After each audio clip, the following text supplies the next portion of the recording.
Pues buenas tardes, bienvenidos a la jornada de parentalidad positiva en tiempos de pandemia, organizada por FAPMI junto con ACIM y con la financiación del Ministerio de Derechos Sociales y Agenda 2030.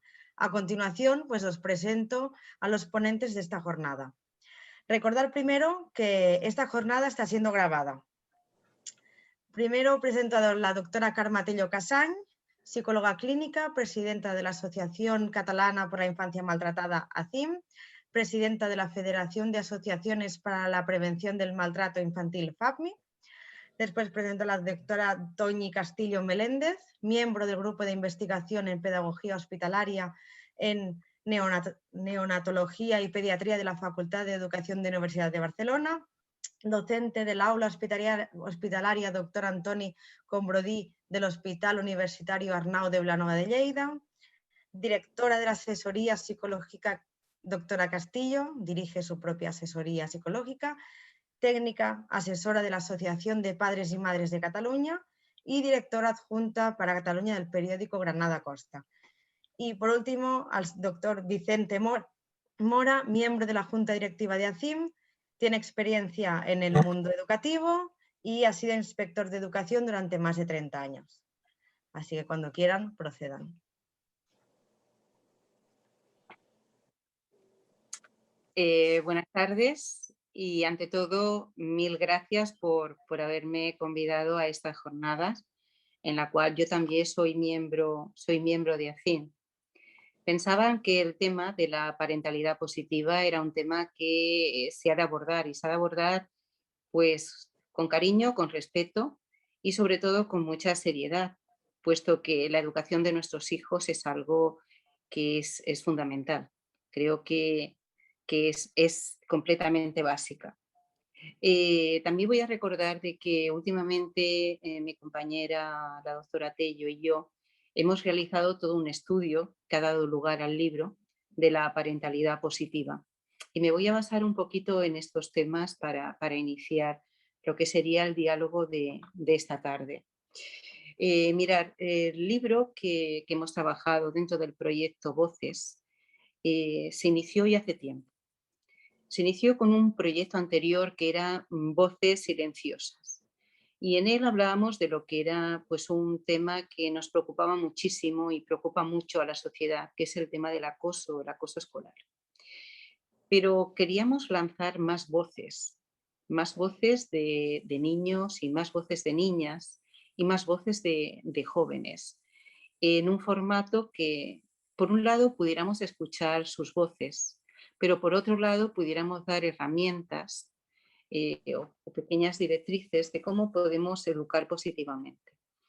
Mirar, yo trabajo, como antes ha comentado mi compañera, trabajo en un hospital y en el hospital, pues a veces cuando nace un niño se le entrega una cajita y en esa cajita pues hay unos pañales, a veces un biberón, a veces colonia, pero nunca viene el libro de instrucciones.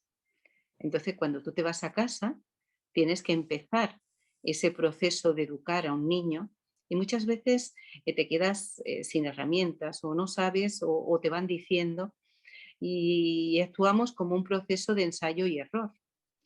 A ver, educar no es fácil, educar es todo un proceso. Pasaré a él a continuación, pero seguiré hablando un poquito de este libro de parentalidad positiva. Aquí también queríamos esas voces, porque muchas veces oímos muchas cosas, pero ¿las escuchamos? ¿Las escuchamos de nuestros hijos? ¿Sabemos exactamente de qué manera tenemos que ir haciendo esto? Nosotros pusimos como título de este trabajo que realizamos la parentalidad positiva, trabajo de equipo. ¿Por qué trabajo de equipo? Porque realmente es así. Es decir, dentro de este equipo, dentro de la educación, están los padres, a veces también están los abuelos, a veces están los propios hermanos, a veces los hermanos son los grandes olvidados, ¿no? Pero todos tenemos ese compromiso, ¿no? Ese equipo que vamos a hacer para que un niño o una niña pues, genere ese proceso educativo. Os voy a decir también bueno, que no es el último trabajo que estamos realizando porque hay uno que también nos está preocupando muchísimo, que es quién cuida al cuidador. Porque claro, las personas que cuidamos también necesitamos una serie de cuidados. Es decir, que ese será otro de los proyectos que tanto mi compañera como yo pues estamos en ello, ¿no? A ver cómo enfocamos. Pero como sabéis, para escribir a veces hay que observar mucho para poder escribir poquito. Esta parentalidad positiva que os comento ya salió tiene ya recibido un premio como libro, que es el premio Conde de Ubrique de la editorial Granada Costa, en la cual seleccionan aquellos libros que consideran que pueden favorecer algún tipo, o bien desde el punto social o bien desde el punto educativo. Y en este caso era desde el punto educativo. Pero lo primero que hemos de tener como muy claro es que en todo proceso de educar, es necesario lo que sería crear un clima de diálogo, después lo vamos a especificar más, y sobre todo de confianza que pueda favorecer ese proceso de comunicación entre los padres y los hijos. Ya sabemos que en muchas ocasiones y de diferentes etapas de la vida, a veces la comunicación puede ser más fluida o puede ser a veces más compleja. Por eso hablaba antes de que no es cuestión de oír, sino de escuchar. Por tanto, lo primero que haremos es escuchar y con una palabra cercana o de apoyo o nuestro esquema corporal podemos decirle que estamos con ellos, que estamos intentando saber qué es lo que nos quiere decir, qué es lo que nos quieren transmitir. O que ese tiempo en los cuales le decimos dime, es un tiempo que realmente es para ellos. También no nos equivoquemos, también podemos estar en silencio a su lado cuando están preocupados. No olvidemos que toda comunicación puede ser verbal o no verbal. Es tanto más importante lo que sería una comunicación verbal cuando le decimos algo que nuestros gestos. A veces lanzamos muchas consignas a nuestros hijos. Perdonad, cuando digo hijos, siempre es hijos y hijas, ¿eh? Es posible que en muchos de los casos utilice el genérico, pero siempre estaré hablando tanto del niño como de la niña. Una mirada, un guiño, un beso, pueden ser la base de una buena comunicación, porque el afecto, de hecho, también lo es. Y ese es un clima de seguridad, a través de ese afecto y a través de ese entendimiento en el cual le podemos ofrecer. Si habláramos de las partes de este trabajo que hoy vamos a generar, que ya, como os he dicho antes, lo plasmamos Carmen y yo, diríamos que hay toda una parte que podría estar relacionada con la familia, con su historia, con esa base que fundamenta toda la parentalidad positiva. Iría marcado por un contexto pedagógico. Hemos de pensar que todo en la vida tiene un contexto pedagógico. Actualmente coordino un grupo de pedagogía y salud del Colegio Oficial de Pedagogía de Cataluña. Y es lo que yo digo siempre, sin pedagogía poco podemos enseñar. Un médico poco puede hacer que sus pacientes tomen esas medicaciones que le está diciendo sin un aprendizaje, o esa enfermera que está enseñando. Pedagogía es casi todo en la vida. Por tanto, siempre vamos a hablar de ese contexto pedagógico. Esta primera parte de este libro lo que pretendía era dar una orientación a padres y educadores sobre lo que sería el buen trato. Para ello hemos intentado hacer todo un recorrido sobre la evolución de la familia a lo largo de la historia, su situación en la actualidad o sus diferentes modalidades, porque todos bien sabéis que la familia ha cambiado de esa familia que conocíamos, hablo a nivel de España o a nivel de Cataluña, hace 50 años. Ha habido un cambio en la forma y en las relaciones familiares. Por lo tanto, también hablaremos de sus diferentes modalidades y de esa implicación que tiene, sobre todo, en el desarrollo psicoafectivo de sus miembros. Por tanto, también va a haber, como es lógico, toda una base teórica que va a fundamentar cómo puede ser la vinculación afectiva, en la cual mi compañera pues basó incluso su tesis doctoral, ¿no? Toda esa función reflexiva y todo lo que es esa vinculación a través de las relaciones, del vínculo. ¿Por qué?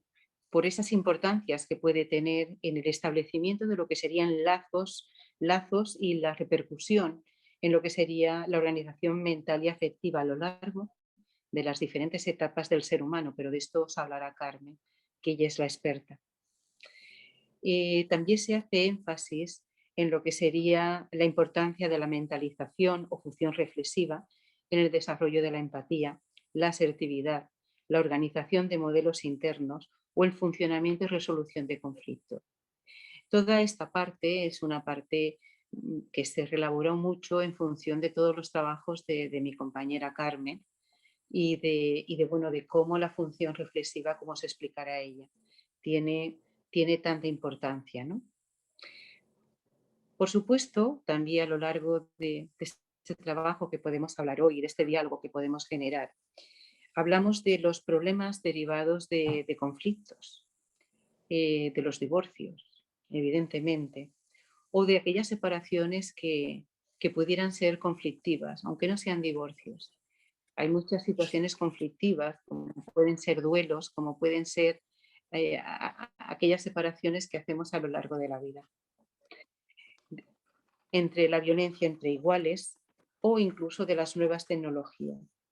Haremos una diferencia entre lo que es enseñar, lo que es instruir y lo que es educar, planteando el diálogo como una base de educación. Las orientaciones están centradas en el buen trato. Las orientaciones tienen que ser dinámicas en el punto de vista familiar, como elemento que puede llegar a estructurar la vida, la escuela y como ese factor que tenemos de la educación. Con lo cual vamos a hacer todo un abordaje desde ese punto de vista, pero también hablamos de qué pasa en ese momento de que la salud es tan importante y nos puede provocar esas situaciones que desconocemos, cómo tenemos que enfrentarnos delante de esas adversidades, de esos momentos que podemos pasar absolutamente todas las personas.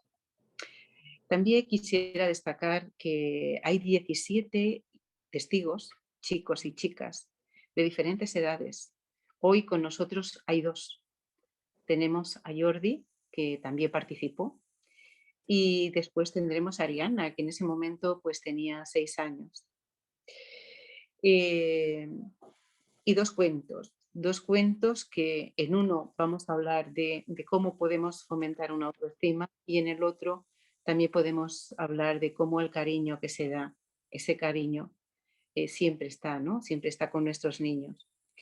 Por lo tanto, este libro, este trabajo, quería hacer referencia sobre todo al buen trato y a esa educación positiva como factores que pueden ayudar a la organización del ser humano. El buen trato de los hijos, como bien diría mi compañera Carmen, no puede separarse del buen trato de los padres. Tener cuidado de los hijos y hijas tiene una repercusión positiva. Pero de todo esto, de ese punto emocional y cognitivo, yo creo que mi compañera os hará una buena explicación. Por lo tanto, yo creo que como hablando así un poquito en general de lo que podríamos destacar, sabéis que tenéis abierto el chat y que es importante que después creamos un diálogo.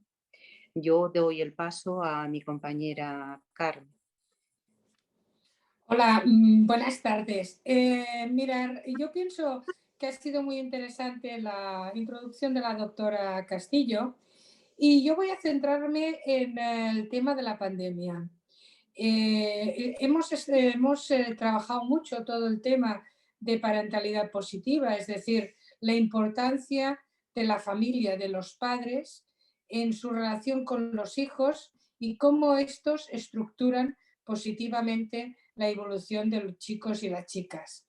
Pero nos hemos encontrado metidos dentro de una terrible pandemia que durante, sobre todo el año pasado, nos tuvo encerrados en casa con muchas dificultades de podernos conectar. Hay familias que han tardado un año en poderse ver porque ya no ha sido solamente el confinamiento a nivel de casa, sino ha sido el confinamiento geográfico, ¿no? Entonces, a mí me gustaría comentar 4 puntos principales que han sido desencadenantes de estrés.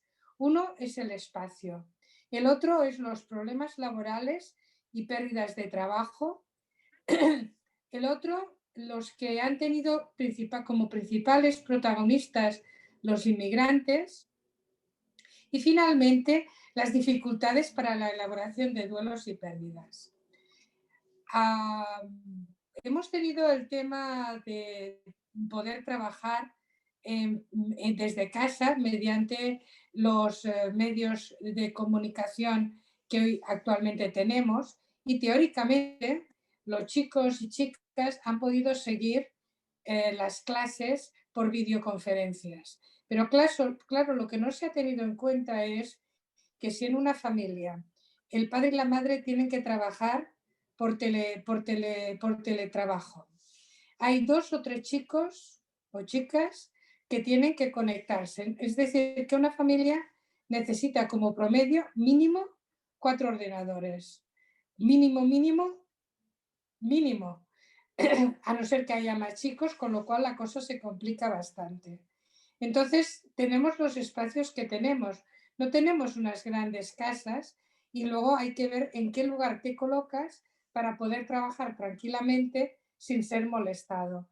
Y no todas las familias tienen espacios o han tenido espacios como para poder hacer tranquilamente estas situaciones, el teletrabajo o el trabajo derivado de las escuelas o de las universidades. Otro punto, como les decía, es el problema derivado de los puestos de trabajo. Ha habido muchos casos en que afortunadamente han podido acogerse a los ERTEs, pero en algunos casos no ha habido posibilidad de ERTE, porque eran personas que tenían trabajos laborales muy inestables y se han quedado sin ningún tipo de recurso, lo cual hemos observado el incremento de colas en petición de alimentos básicos, tanto en Cáritas como en servicios sociales del ayuntamiento. Otro problema muy grave, que esto ha afectado mucho a los emigrantes, ha sido todo el tema de que normalmente muchos de ellos tenían trabajos inestables como cuidadoras o cuidadores y estos no han podido, como les decía, adherirse al tema de los ERTEs y han quedado muy desprotegidos. Y finalmente las dificultades, como les decía, de poder elaborar los duelos y pérdidas. Cuando una persona ingresaba en el hospital, ingresaba solo, no podía ingresar nadie más. Y si moría, moría solo. Aunque por parte del personal de asistencia médica han hecho todo lo posible, lo cierto es que ha habido un problema de soledad muy importante, lo cual ha llevado a muchas dificultades para elaborar duelos. Estos factores de estrés que podríamos decir que se dan en familias, entre comillas, normales, es decir, sin problemas previos, se han agudizado muchísimo en aquellas familias donde existían problemas entre ellos. Piensen ustedes que el maltrato infantil normalmente se da mayoritariamente dentro del círculo familiar, en un 90% de los casos. Entonces, ¿qué ha pasado? Que si ha habido situaciones de estrés en familias sin problemas precedentes, piensen ustedes que cuando existían estos precedentes de malos tratos o de problemas, las situaciones de estrés las han agudizado muchísimo, lo cual ha generado una invisibilidad del maltrato. En ACIM hemos recibido demandas de ayuda que hemos derivado a los centros especializados o al teléfono del menor para que pudieran hacerse cargo de estas demandas. Y otro elemento muy grave que se ha dado también es de que se ha incrementado que los menores sean espectadores pasivos de violencia familiar. Piensen ustedes que no necesariamente el maltrato consiste en un maltrato físico, sino el hecho de que los padres discutan, de que los padres se peleen entre ellos. Esto genera una observación pasiva del maltrato que es a la vez un maltrato del menor, ¿no? Yo quería centrarlo como estos los puntos principales de problemas que nos hemos encontrado en la pandemia y cómo es importante los factores de protección para poder tirar adelante estas situaciones de estrés. Como les ha adelantado antes la doctora Castillo, en España y en Cataluña ha habido una evolución muy importante de los sistemas familiares, pero lo que no ha cambiado es el tipo de vínculo afectivo que se da dentro de la familia. Entonces, es importantísimo que tengamos en cuenta que para poder solucionar estos factores de riesgo, que son estos factores de estrés que yo les señalaba, la importancia de una buena vinculación afectiva positiva. Una vinculación afectiva no es dejar que el niño haga lo que quiera, sino poner unos límites dentro del amor que se da entre los miembros de la familia, pero poniendo unos límites y una que puede generar seguridad en los chicos, porque no poner límites también sería una forma de maltrato. Entonces, a mí me gustaría, antes de explicar un poco toda la orientación que nosotros queremos dar sobre cómo una parentalidad positiva puede ayudar a resolver estos factores de estrés, quizás que la doctora Castillo nos comentara en los aspectos en primera persona de estos dos chico y chica que tenemos, como que me parece que puede ser muy interesante lo que nos tiene que decir, ¿no? Y luego yo les comentaremos elementos para orientar el buen trato, qué elementos se pueden usar. Pero antes de dar esta orientación, me parece importante dar voz a este chico y a esta chica. Sí, vamos a dar voz. La chica está de camino porque vive a 90 kilómetros, pero vamos a dar voz a Jordi, que está aquí conmigo, y antes de seguir lo vamos a escuchar a él.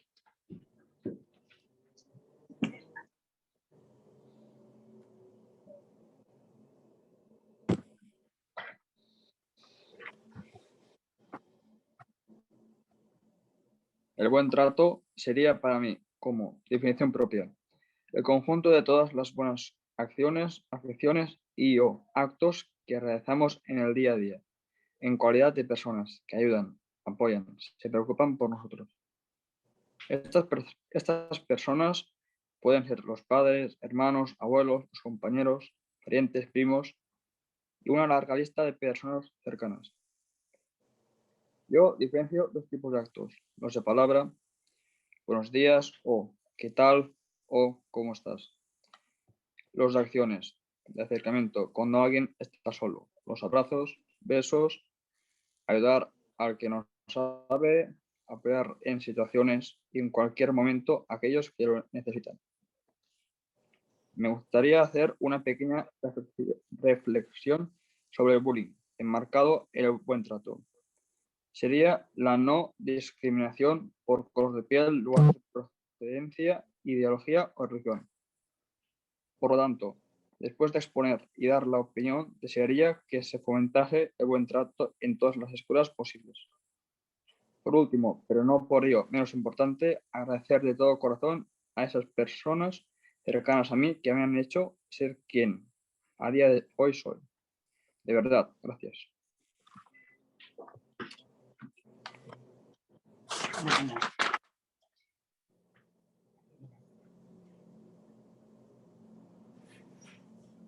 Bien, queríamos dar voz a un chico, un chaval estupendo, Jordi, un buen estudiante, que bueno, que ya participó con nosotros, en lo que sería las voces silenciosas.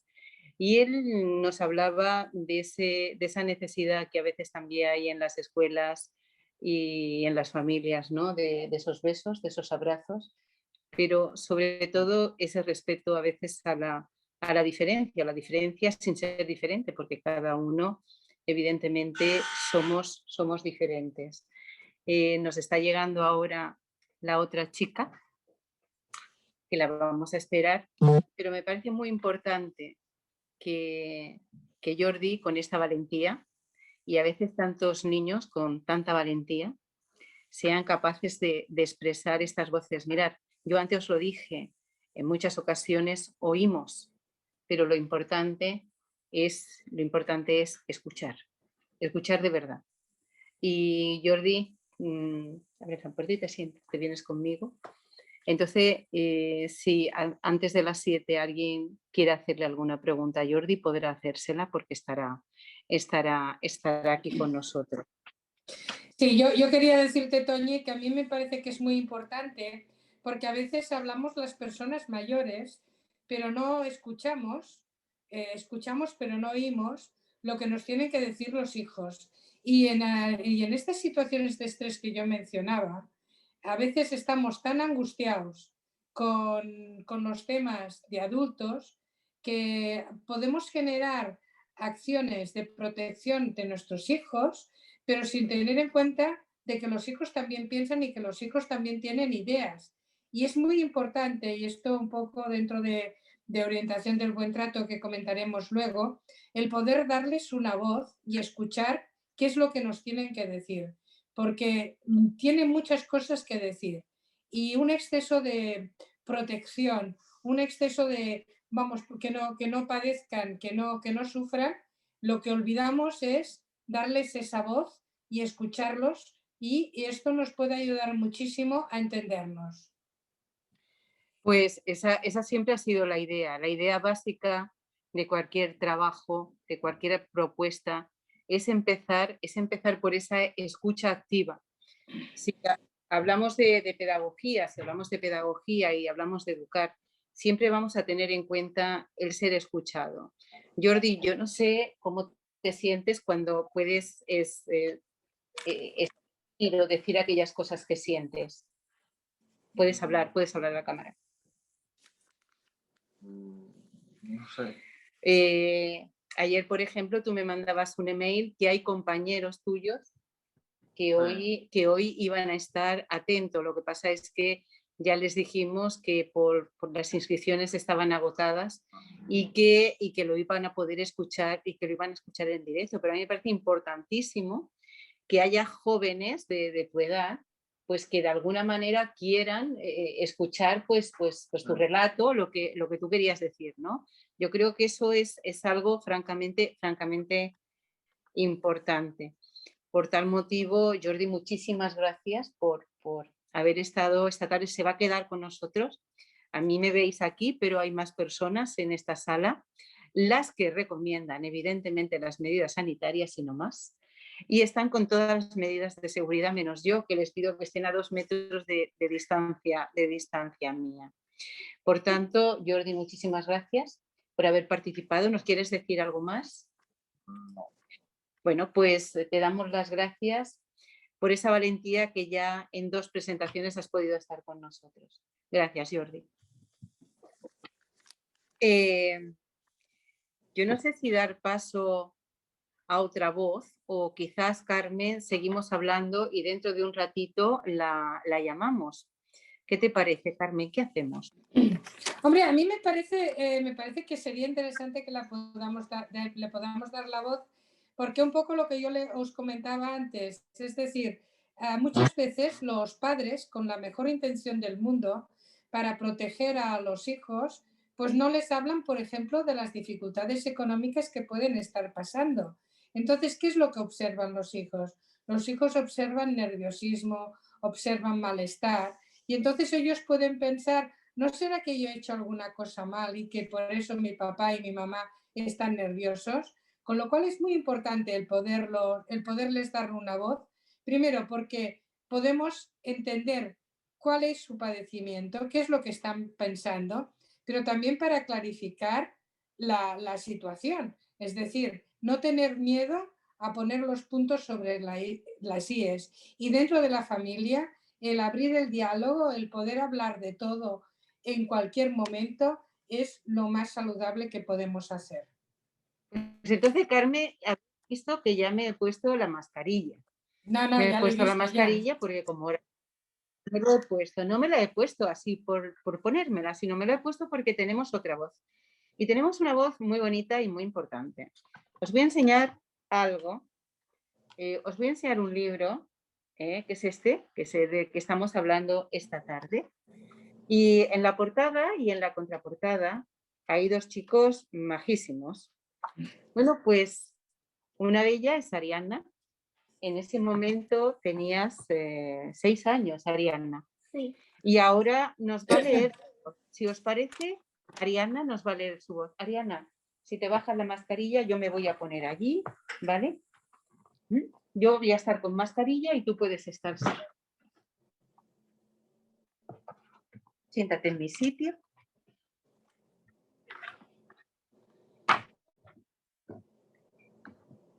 Hola, me llamo Ariana y tengo 6 años. Os voy a explicar lo que es para mí el buen trato. El buen trato es que me quieran y me acepten tal y como soy. También que me hablen con cariño y amor, sin gritos ni malas caras. Que eviten que me pase nada malo. Que jueguen con respeto conmigo y sin insultos. Nunca que me abandonen, que me dediquen tiempo para hacer cosas. Para mí también el buen trato es que toda la gente que nos rodea respete a todos, aunque haya gente diferente a nosotros, porque todo el mundo merece ser bien tratado y ser feliz. A ver, yo creo que Ariadna, en este momento, si quieres puedes ponerte tu mascarilla, si quieres estar más cómoda. Yo creo que Ariadna en este momento ha definido perfectamente todas aquellas cosas que queríamos decir hoy. El buen trato para ella es precisamente todo eso. Ariadna, puedes ponértela si quieres, Ariadna. A ver, no puedes ponértela, Ariadna. Vamos a ver. Cuando escribías esto, ¿en qué pensabas, Ariadna? Habla a la cámara, Mariana. ¿En qué pensabas? ¿En qué te gusta a ti? ¿Qué te gusta a ti? ¿Tú haces... Buen trato. ¿Qué te gusta? ¿Por qué te gusta que te traten bien? ¿Por qué? No sé.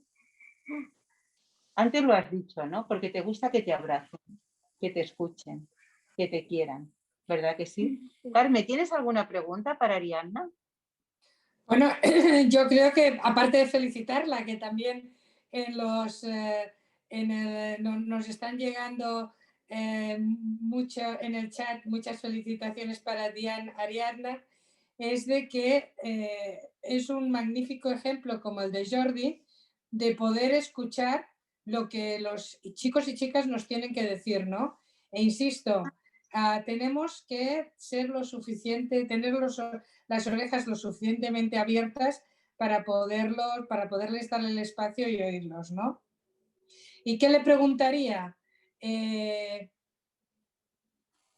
¿Cómo es tu relación con tu hermano y con tus padres? Buena. ¿Nos lo podrías explicar un poco más? ¿Cómo te relacionas con ellos? No sé. A ver, por ejemplo, Ariadna, tú, por ejemplo, hablas mucho con tu madre de las cosas, ¿verdad? Sí. Sí. Es decir, tú cuando a veces tienes un problema o, por ejemplo, quieres saber algo o quieres saber tal, tú le preguntas a tu madre.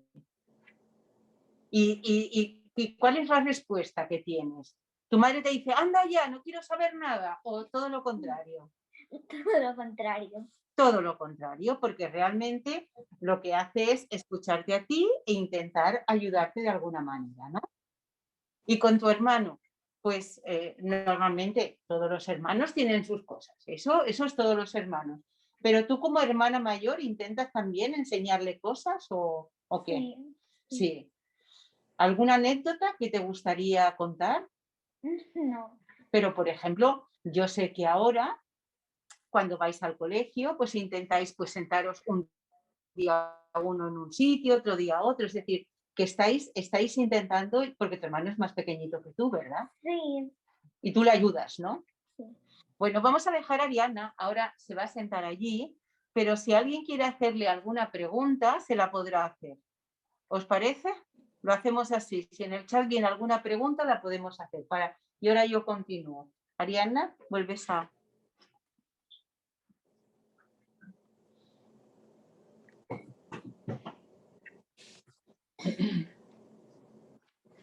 Cuando hablamos de educación, siempre tenemos que hablar de esa educación en el sentido amplio e integral.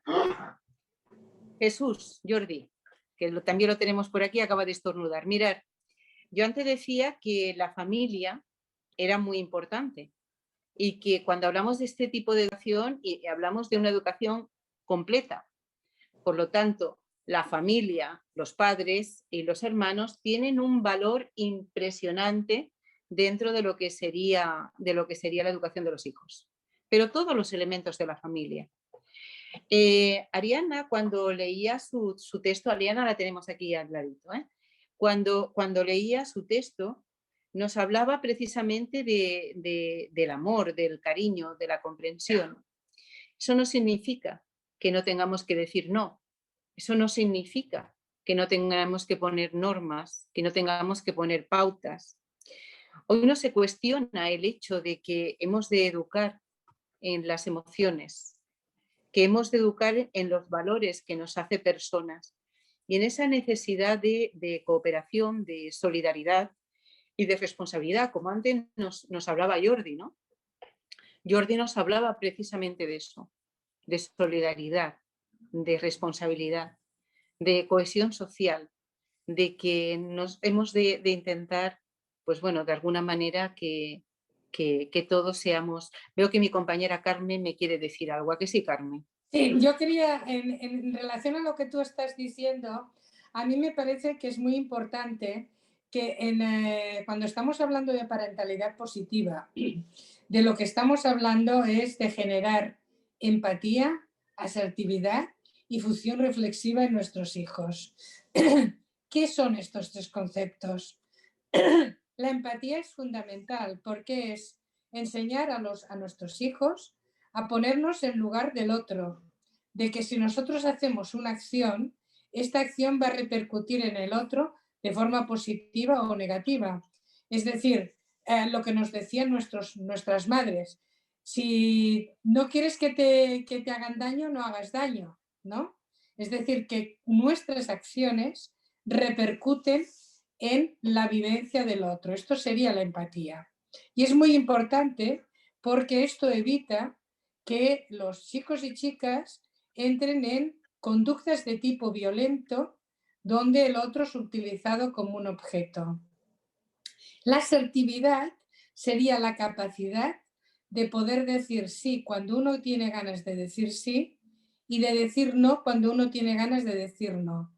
Y esto es fundamental para poder ser empáticos, pero también para podernos empoderar. Es decir, poder tomar conciencia de nuestro lugar y a partir de ahí poder crecer como personas adultas empoderadas. Es decir, con capacidad para podernos manejar en situaciones frustrantes o de estrés a lo largo de nuestra vida. Y función reflexiva o mentalización sería la capacidad de pararte a pensar antes de actuar y de pensar que el otro puede pensar diferente a lo que pensamos nosotros y que hay que respetar las diferentes formas de pensar de los otros. Quería explicar estos tres conceptos porque me parece que ilustran lo que tú estabas comentando. Gracias, Toñi.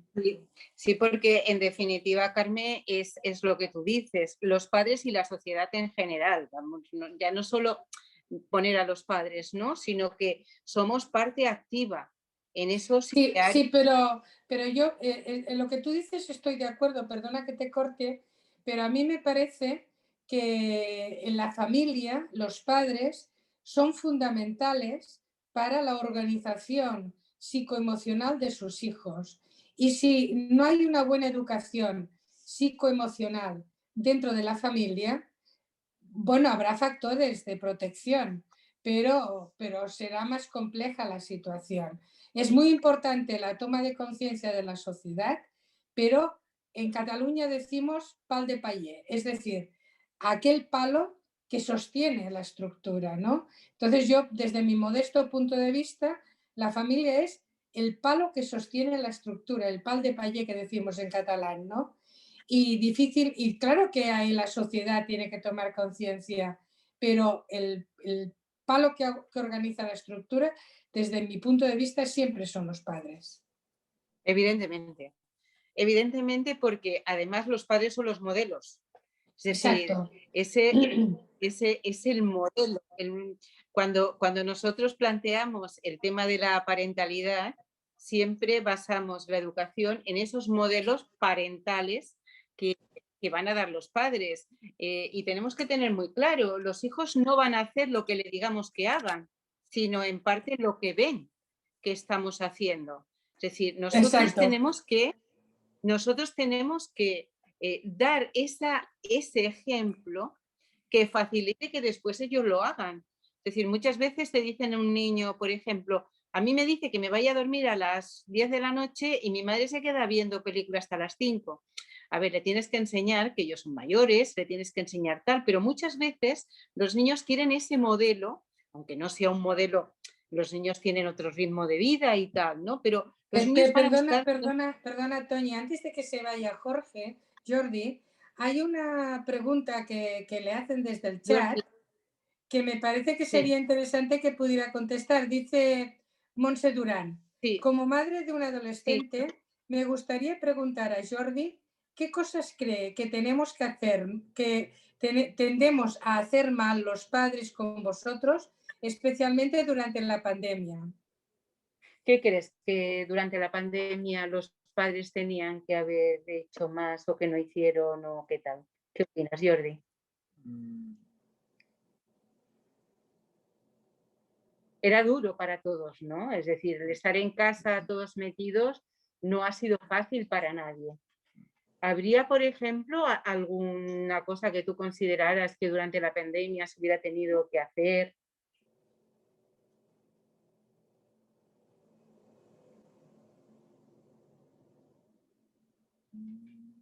Quizás, Jordi, lo que nos puede ayudar es que nos expliques cómo viviste tú la pandemia, el hecho de estar metido en casa sin poder salir. Quizás esta experiencia personal pueda ayudar. ¿Cómo lo haces, Jordi?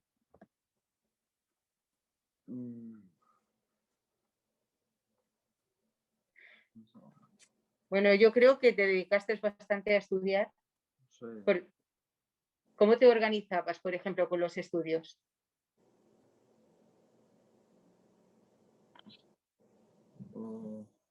¿Las clases las hacíais virtuales, Jordi? Sí, nos andaban faena, ¿qué vamos haciendo? Pero, ¿y eso lo veías bien? ¿Lo veías factible? ¿Te costaba? ¿No te costaba? Bueno, sin ayuda de los profesores costaba. Yo creo que una de las cosas que tuvimos con la pandemia en algunos casos es que aumentaron considerablemente las situaciones de estrés, sobre todo en los adolescentes, porque estaban acostumbrados pues, a ir a sus clases, estar con sus compañeros, y el hecho de estar todo el día allí encerrado también provocaba. ¿Tú tuviste algún tipo de... ¿Te encontrabas así? ¿Cómo te encontrabas, Jordi? Me encontraba estresado porque llegaba a un punto que estaba pues, en la actividad, pues estaba encallado y no sabía cómo continuar. ¿Pero porque te encontrabas a faltar al profesor que tenías ahí a la mano o por la situación de no poder salir de casa? Me encontraba a falta al profesor. Yo creo que eso, antes que hablabas, Carmen, del tema de la pandemia, a nivel escolar ha habido muchas situaciones de estrés. Ha habido muchas situaciones de estrés, tú antes lo comentabas, pero no solo de estrés de los chicos, sino de estrés de los padres. Porque, claro, había situaciones en que te podían mandar unos trabajos, eso en el caso de que todo el mundo tuviera un ordenador a mano y que supiera manejarlo, ¿vale?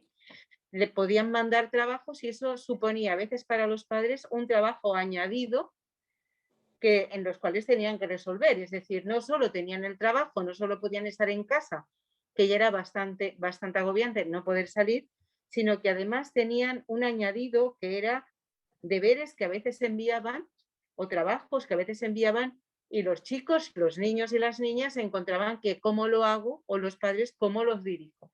Esto también me gustaría añadirlo porque dentro del punto pedagógico creo que todos hemos aprendido. No es tan aquello de sí, las clases son virtuales, sí, las clases son virtuales, pero hemos tenido que aprender deprisa, de un día para otro. Yo misma he tenido que aprender. Yo trabajo en un hospital, no me era fácil poder contactar con los chavales en las casas, trabajábamos por los móviles, es decir, ha sido todo un aprendizaje no exento, no solo de la tensión COVID, sino de toda la tensión que se podía generar a nivel educativo y a nivel de casa. Yo creo que un poco también te pasó a ti eso, ¿no, Jordi? Porque... Y Jordi, y el hecho de no poder relacionarte con los compañeros de clase, ¿también te ocasionó estrés y malestar? No. No fue un problema para ti. No, porque utilizabas quizás otros mecanismos, ¿no? Sí. A ver, es que también el tema de que hoy los chicos y las chicas, no sé, Jordi, si no estoy equivocada, os relacionáis mucho por WhatsApp, por videoconferencia, por Zoom, por Hangout. Yo he aprendido todo este tiempo, no sé vosotros que me estáis escuchando, si también os pasa, pero yo en todo este tiempo he aprendido un lenguaje, aparte de la palabra confinamiento, que ha sido muy utilizada, un lenguaje que yo antes no utilizaba, si el Meet, si el Zoom, si el Hangout, bueno, y los jóvenes todo esto, bueno, dado a que bueno, estáis muy dados a comunicaros por vía WhatsApp o tal, ese tema lo tenéis más o menos resuelto, pero a nivel de salir a la calle también podía implicar, ¿no? A veces. Bueno, tengo que decir que Jordi no sale mucho. Vale, entonces no lo ha notado a faltar. Claro, lo decía porque muchas madres de adolescentes y muchos padres de adolescentes se han encontrado que estaban sus hijos metidos dentro de casa sin poder salir y esto ha sido un plus importante de agobio, ¿no?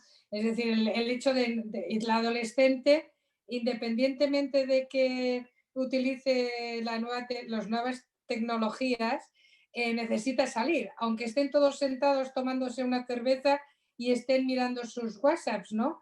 Porque en mi barrio, que hay muchos baretos, ves a la tira de jóvenes, bueno, veías a la tira de jóvenes que estaban sentados y iban con sus teléfonos móviles, pero que necesitaban un poco el tema de tribu.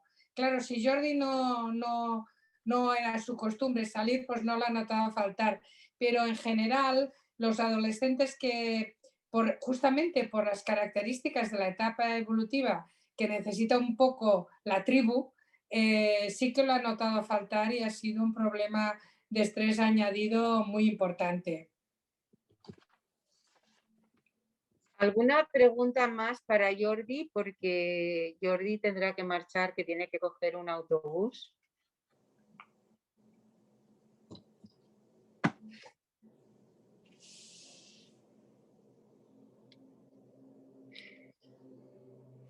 Pues bueno, Jordi, puedes seguir en tu sitio.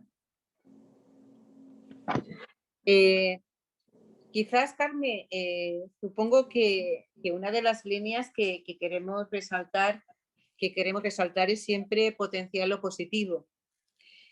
Las personas somos mucho más receptivas cuando hemos recibido un refuerzo positivo Y en la parte educativa, si damos indicaciones en positivo, siempre va a ser mucho mejor que si las damos en negativo.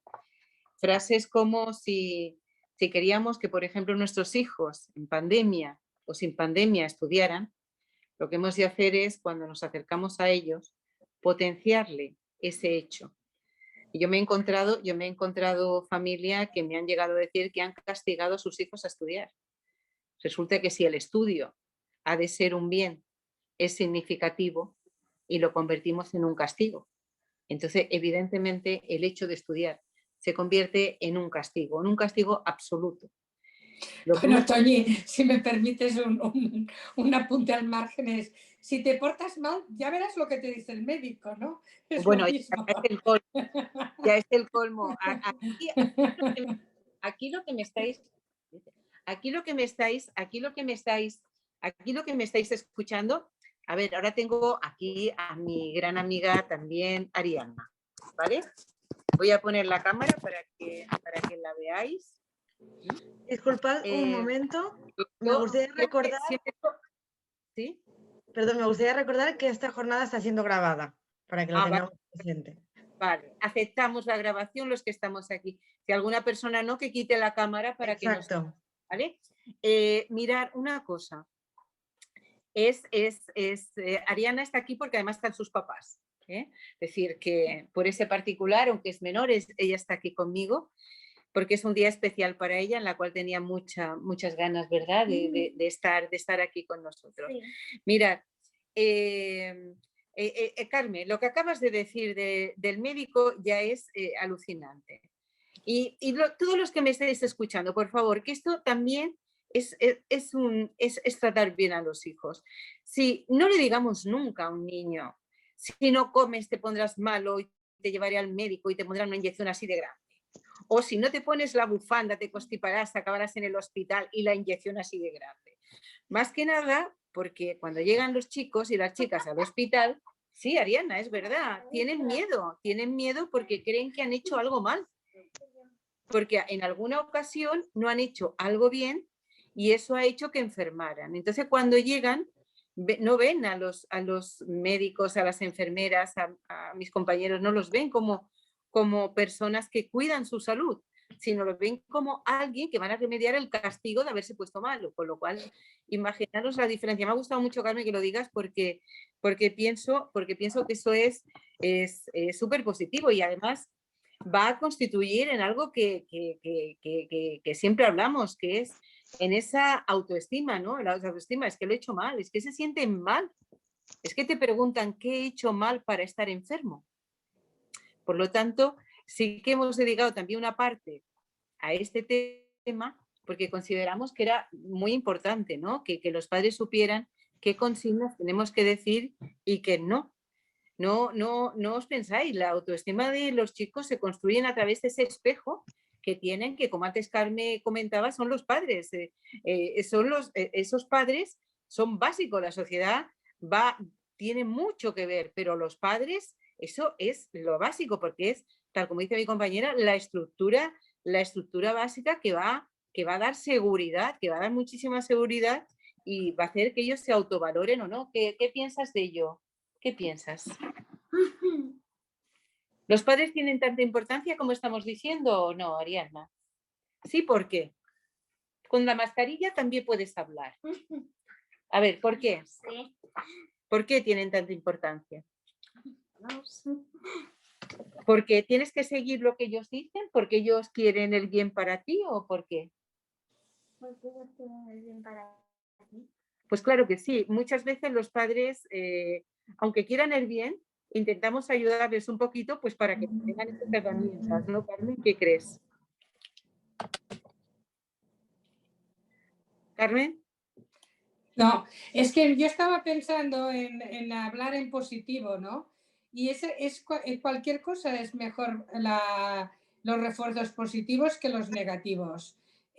Una de las cuestiones que muchas veces no nos damos cuenta los padres es de que actuamos de forma positiva, que es mucho más rentable. Lo que pasa es que dentro de una situación de estrés tendemos a utilizar no hagas esto, no hagas lo otro, en lugar de decirlo en positivo. A mí me parece que es muy importante lo que tú decías, que lo que no podemos decir es, pues ahora el estudiar como un castigo, el recoger la mesa como un castigo, el arreglar la habitación como un castigo, sino plantearlo en positivo, es decir, la cantidad de cosas nuevas que vamos a aprender, y esto te va a ayudar a poder ser más feliz porque vas a conocer más cosas. Bueno, pero oye, eso de sumar y restar, ¿para qué sirve, no? ¿Para qué sirve sumar y restar? Pues sirve para muchas cosas. Entonces, a partir de ahí poder establecer el diálogo y abrir espacios. Y no, lo que pasa es que muchas veces los padres, si tienen una cultura inferior, se sienten que no están capacitados para hablar con los hijos. Pero los padres no tienen por qué ser maestros. Los padres no tienen por qué ocupar el lugar del maestro. Como padres pueden transmitir cosas muy positivas, desde su propia experiencia, como cómo les pasaba a ellos cuando eran pequeños, cómo se sentía delante del aprendizaje, lo que les ha ayudado a ellos el poder conocer cosas nuevas, ¿no? Y sobre todo otro punto muy importante, cara justamente a potenciar la asertividad de los hijos, es no hacer comparaciones odiosas con otros chicos o con los hermanos. Y eso no quiere decir que el hermano o la hermana que funciona muy bien se la deje de lado, pero sí que se potencie el hijo que funciona muy bien en un aspecto e intentar buscar en el hijo que no funciona bien en este aspecto, pero que seguro que en otro aspecto tiene cosas positivas que desarrollar. Pero lo más negativo es decir, mira que llegas a ser burro, ¿eh? Suerte que tenemos que tu hermano sí que sabe hacer las cosas. Bueno, el hermano sabe hacer las cosas y tú quizás no sabes hacer lo que sabe hacer tu hermano, pero fíjate qué bien haces esto. Es muy importante fortalecer los aspectos positivos de cada uno de los hijos. Aceptar lo positivo y lo negativo de cada uno y siempre tener en cuenta lo del refuerzo positivo y no utilizarlo en negativo. Es que es la única manera, no sé si estarás conmigo, Carmen, de que puedas reorganizar esa personalidad y sobre todo que regule las emociones y socialice. Es decir, el niño y la niña es importante por él mismo, no por la comparación que le puedan hacer con los demás. Ahora ya se han desterrado frases como yo a tu edad hacía, es que tú a tu edad era otra edad, era completamente diferente. Pero era sí, una pero perdona, Toñi, yo pienso que lo que sí que es importante, porque tiene que ver con la organización histórica de la familia, es yo a tu edad, no como negativo, sino explicar la experiencia. Claro. Como experiencia es positivo, como negativo no. Es decir, fíjate tú, qué burro que eres, yo a tu edad ya hacía no sé qué. No, eso es negativo. Pero poder transmitir las cosas que uno hacía es transmitir historia, ¿no?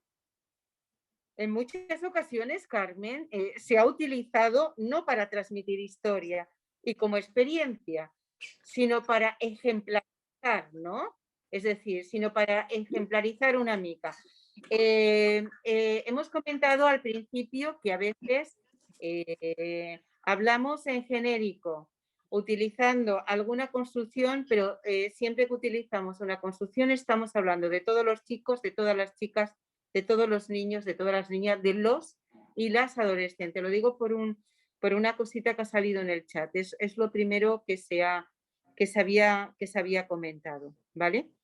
Yo creo también que la autoestima es algo importantísimo. Es algo importantísimo y si trabajamos de la manera que estamos comentando, si trabajamos esto, es muy posible que tengamos chicos y chicas muchísimos más seguros que no, porque si no siempre vamos a estar comparándonos constantemente con los demás. Estas comparaciones con los demás. Él hace, pero yo no hago. Esta toca mejor el piano que yo. Y yo soy importante por lo que yo pueda hacer. No sé si sería un buen momento para hablar de lo que sería la inteligencia emocional en el tema de la resolución de conflictos, ¿no? Sí, claro, fíjate, parece... fíjate que una cosa es el coeficiente intelectual, que no tiene nada que ver con la inteligencia emocional. Es decir, tú puedes tener un coeficiente intelectual muy alto, pero si tú no eres capaz de poder ser asertivo, de poder ser empático, difícilmente este coeficiente intelectual te va a permitir poderte relacionar socialmente. Entonces yo recuerdo, me parece que este recuerdo lo tenemos todos, es decir, mira que era listo, pero no ha hecho nada en su vida. Claro, a lo que ha fallado es la inteligencia emocional. Tú puedes ser muy listo, puedes tener un coeficiente intelectual muy alto, pero difícilmente si tú no ligas ese coeficiente con una capacidad psicoemocional conjunta, difícilmente lo vas a poder desarrollar. A lo más, lo que puedes es ser un buen obsesivo de tu trabajo y no tener relaciones sociales. También puede darse el caso. Hay personas que son muy buenas en su trabajo, que triunfan en su trabajo, pero que fracasan en su vida psicoemocional, sexual y social, ¿no? Y querría contestarle a una señora del chat que preguntaba o comentaba sobre el tema de las dificultades de los adolescentes en encontrar un espacio en el mundo. Yo creo que es muy importante que tengamos en cuenta que la adolescencia es una etapa de por sí conflictiva, que lo pasan muy mal, porque hay toda una serie de cambios que ellos no controlan y que cambian. Cambia el concepto espacio, cambia el concepto tiempo, pasa el concepto espacio de finito a infinito, pasa el concepto tiempo de que cada vez hay menos tiempo, hay unos cambios biológicos y hormonales que uno no acaba de entender y hay unos cambios en la relación con los padres idealizados de la infancia con los padres a criticar de la época adulta. Hay un chiste que dice que de pequeños nuestros padres son los mejores. Cuando llegamos a la adolescencia, nuestros padres son lo peor que nos ha caído en suerte. Y que cuando tenemos hijos adolescentes, empezamos a entender a nuestros padres. Bueno, es un proceso. La adolescencia es un proceso para los chicos y chicas y es un proceso para los padres de adaptación. Pues sí.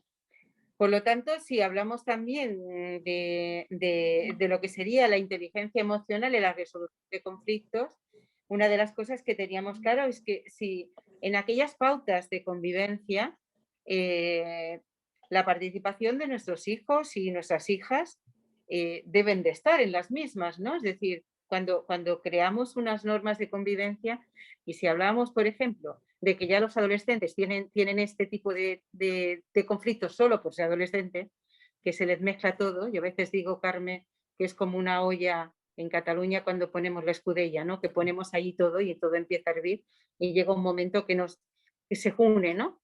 Pero cuando hablamos de todo esto, deberían de participar en las casas, deberían de participar un poco, es decir, de las tareas, no por tú lo haces porque a ti te toca, sino vamos a hablar un poco de la organización, ¿no? También creo que sería importante que, por ejemplo, todos aquellos acuerdos y todas aquellas normas o pautas sean aplicados por cada uno de los padres y tutores. Y aquí me gustaría parar. Es decir, los padres, como antes comentábamos, son un equipo, pero este equipo tiene que ir a una.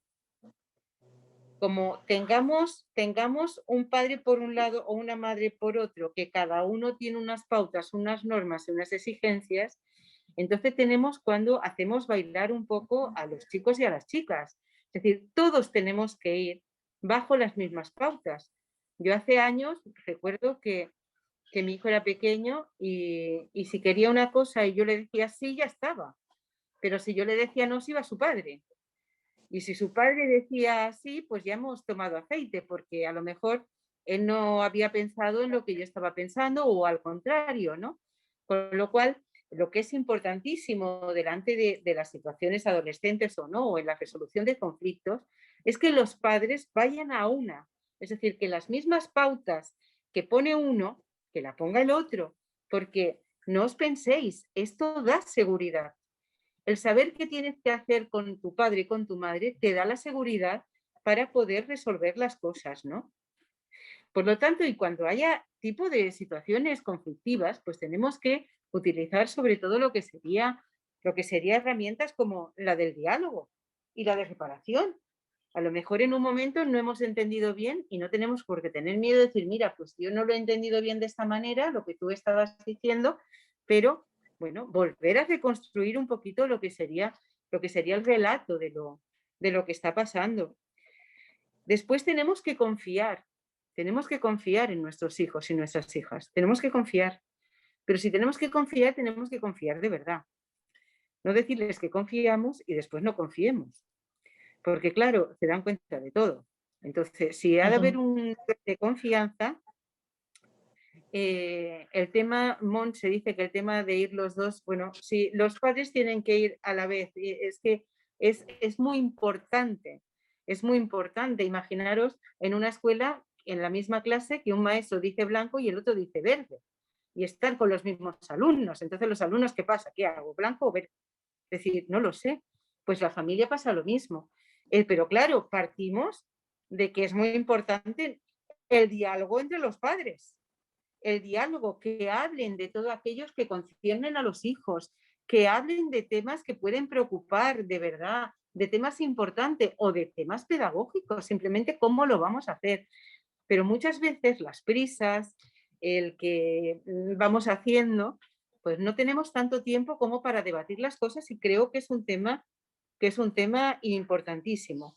Pero sobre todo algo que Carmen, la doctora Tello, mi amiga, mi compañera, decía, y es la asertividad, y es esa empatía. Tenemos que tener una actitud de a ver qué es lo que está pasando en beneficio de promover lo que sería la inclusión y el respeto mutuo. ¿Qué opinas, Carmen? Sí, totalmente de acuerdo. El problema muchas veces nos los encontramos en los casos de divorcios conflictivos, donde realmente ahí aquello es bastante complejo. Pero también nos lo podemos encontrar en familias, dijéramos, donde en principio no hay problemas entre los padres. Con lo cual, lo que sí que es muy importante es que si tú no estás de acuerdo con lo que dice tu esposo o el esposo no está de acuerdo con lo que dice su mujer, e intentar dilucidarlo fuera de los hijos. Porque si tú discutes pautas contrarias delante de los chicos, un poco lo que generas es a río revuelto ganancia de pescadores.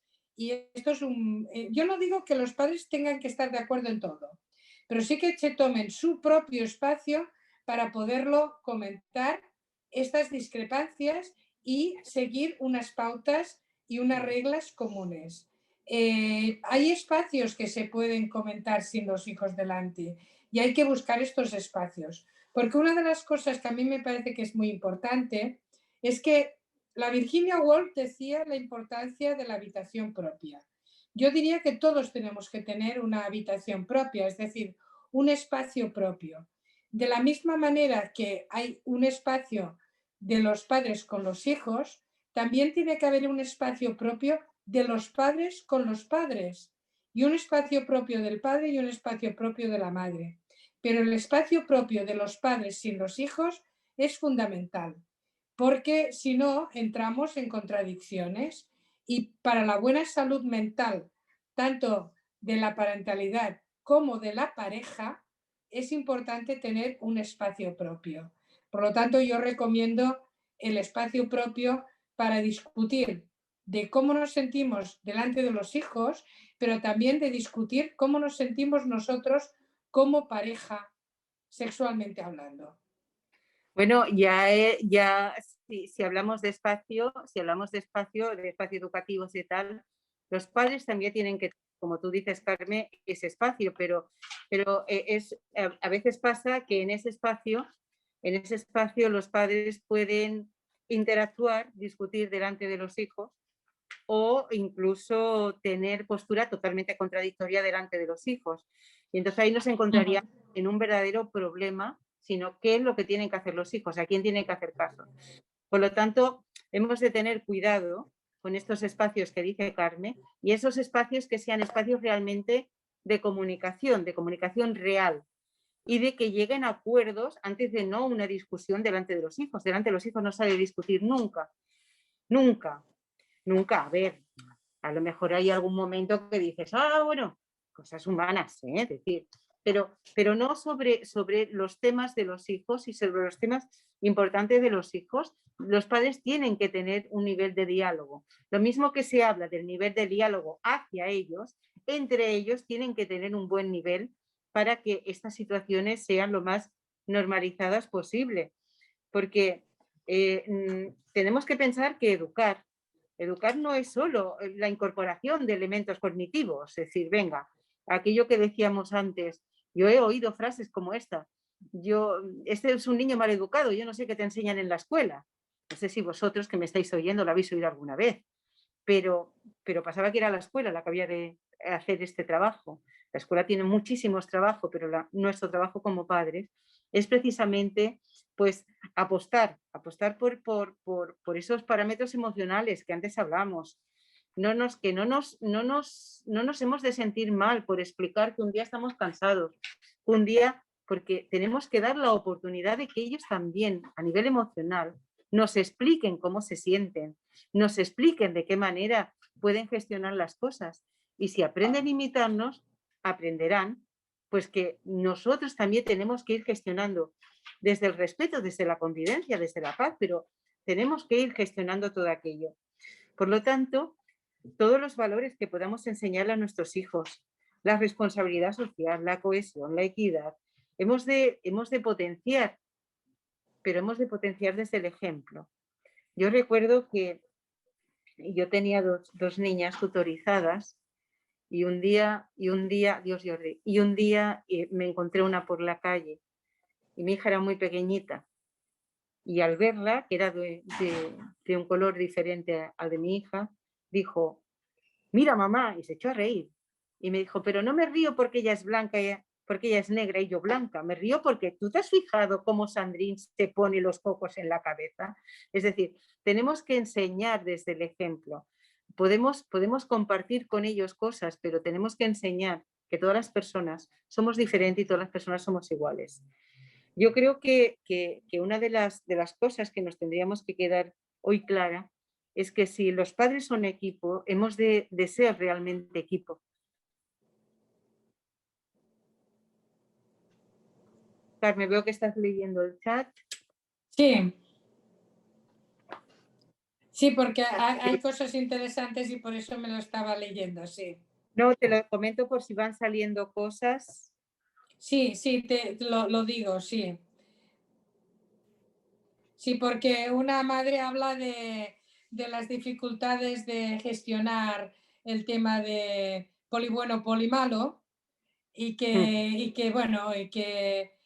luego hay todo el problema del botellón, ¿no? Y sobre todo cuando dice que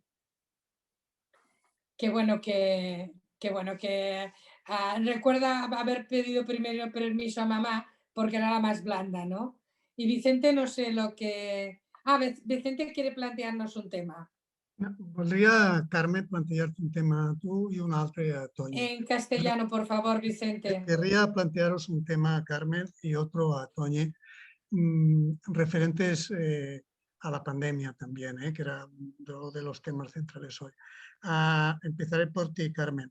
He leído diferentes artículos que dicen que la salud mental se ha resentido mucho por esta pandemia. Claro, si se ha resentido la salud mental, seguro que ha repercutido negativamente en los menores. ¿Crees que esto efectivamente ha sido así? ¿Habría alguna línea de mejora de este tema? Eso para ti. Y para Toñi, los centros escolares también generalmente se acepta que han hecho un esfuerzo enorme y que han estado lugares seguros dentro de las dificultades. Como algunos profesores, bastantes, eran de riesgo, se les aconsejó que no fueran a clase y se incrementaron las ratios. ahora había como el temor de que las ratios disminuyeran. Si disminuyen las ratios, es importantísimo que en los centros funcionen bien las tutorías individuales y las de grupo, porque los niños y los adolescentes necesitan alguno de confianza para que puedan manifestar sus problemas. Y también es importante la disminución de ratio para que los profesores y las profesoras estén atentos a todos aquellos sintomatología que nos permitiría pensar que les está pasando alguna cosa y que han de investigarlo e intervenir. Quisiera conocer vuestra opinión sobre estos temas que os planteo. Sí, bueno, en relación a lo que tú planteabas, Vicente, de que se ha resentido mucho la salud mental, esto es cierto. Ha habido muchos documentos que han salido, especial en todo lo relacionado con intentos de suicidio y sobre todo trastornos de la conducta alimentaria. Esto tanto por restricción alimentaria como por un exceso de comer, o sea, por anorexia o por bulimia, ¿no? Entonces, una de las cuestiones que es muy importante, y esto hablando con los centros de salud mental infantil y juvenil, que han salido muchas publicaciones, es muy importante que tengamos en cuenta lo que decíamos al inicio, es decir, el hecho de estar metidos dentro de un espacio limitado donde no se podía salir, especialmente estuvimos prácticamente 2 meses, si yo no recuerdo mal, donde no se podía salir de casa. Esto era un agobio horroroso. Dentro de familias, dijéramos, normalizadas, sin problemas previos, ya era conflictivo y en familias sin problemas previos se detectaron problemas de ansiedad, problemas de ingestas de comida o de tabaco o de alcohol como una forma de parar esta ansiedad, pues fíjate tú, sí, ya había un problema previo, se ha agudizado muchísimo. Y entonces, una de las cuestiones que es muy importante es el hecho de que hay que reforzar justamente todo el sistema de salud público. A mí me parece muy importante que la primera visita que ha hecho nuestro nuevo presidente de la Generalitat, el presidente que tenemos ahora, es justamente al Parc Taulí, a visitar el área de servicio de salud mental. Esto me parece que es un indicativo de por dónde tiene que ir la responsabilidad de los servicios públicos, porque el no poder salir, estar enclaustrado, ha generado una situación de angustia importante en todo el mundo, en los que no tenían sintomatología previa, con lo cual en los que había una sintomatología previa se ha disparado. Porque además, al no poder hacer visitas presenciales, esto también ha agudizado mucho, porque piensa que una visita presencial implica que hay una posibilidad de funcionar las endorfinas y el tú a tú es curativo. El tú a tú en una tablet o en un ordenador no es tan curativo. Referente a lo que comentabas, Vicente, la pandemia ha supuesto un esfuerzo tremendo para todo el mundo. Es decir, creo que nos hemos tenido que inventar un poquito de nuevo. Pero para el docente también, y por supuesto que han estado haciendo un gran trabajo, pero es que además de un día para otro, porque nos hemos encontrado todos, y yo la primera, que no solo hemos tenido que aprender nuevas herramientas, sino nuevas maneras de comunicarnos y poder llegar a nuestros alumnos. Entonces, no ha sido fácil. No ha sido fácil para ningún estrato de la sociedad, ¿no? Pero para los docentes tampoco. Para los docentes tampoco, porque de estar un día dando clases o yo saliendo de mi aula para ir en una habitación a tener que intentar hacerlo todo vía internet y llegar a ese nivel de conexión no ha sido totalmente fácil, ¿eh? Eso por un lado. Por lo tanto, se ha de valorar todo ese trabajo que se ha hecho. Alguno ha llegado mucho mejor que otros, y otros se han quedado incluso con satisfacciones y miedos y recelos. Por otro lado, pensar que ha habido muchos grupos que se iban confinando y desconfinando. Eso también crea una situación de estrés dentro de las escuelas fuerte. Empezó el curso, habíamos terminado un curso que no era lo normal, era un curso muy extraño, que de un día para otro te digan mañana ya no vas a trabajar, eso cuesta asimilar cómo lo voy a hacer, cómo lo voy a organizar, porque mis alumnos tienen que aprobar, pero aprobar porque aprendan y porque tengan unos contenidos, ¿no? Y porque realmente yo pueda hacer un trabajo efectivo. Pero se inició el curso y se inició pues con miedos, con reservas, con a ver qué va a pasar, con clases que hoy confinaban unas y mañana confinaban otras, con profesores que daban positivo, con alumnos que daban positivo y esto hacía que los profesores tuvieran que quedarse en casa por contacto directo. Todo esto ha creado, si bien ha creado una nueva forma de comunicación y de dar clases y de fomentar las tecnologías también como un acercamiento. Hoy mismo es una prueba, estamos haciendo aquí un diálogo y estamos compartiéndolo con muchísimas personas que nos están viendo. Pero el profesor ha tenido también un plus porque no todos estaban preparados para esto. Parece ser que el profesor tiene que saber absolutamente de todo y en cualquier momento. Y esto no es cierto. Esto nos tenemos que preparar como nos preparamos en cualquier profesión. Por tanto, sí que ha habido momentos en la pandemia en la cual ha habido profesores que se han enfermado por tristeza, por no poder hacer las cosas como las tenían que hacer. Otros se han enfermado emocionalmente porque la situación les desbordaba. Otros porque veían que bueno, yo he visto compañeros que bueno, estaban en momentos de su vida, quizás en una edad o una enfermedad delicada y no han podido seguir trabajando. Es decir, que todo esto ha influido y ha repercutido. Pero no solo en el profesor, cuando hay una repercusión en el profesor, también una repercusión en los alumnos. Han tenido alumnos que han tenido bastantes cambios de profesores en secundaria, profesores que han estado de baja, que han tenido que ser sustituidos por otros profesores. Yo creo que no ha sido fácil sacar un curso adelante, no ha sido fácil. No ha sido fácil para ellos, no ha sido fácil para las familias, no ha sido fácil para los niños que tenían unas ganas locas de volver a estar en las plazas con sus amigos, compartir la goma de borrar.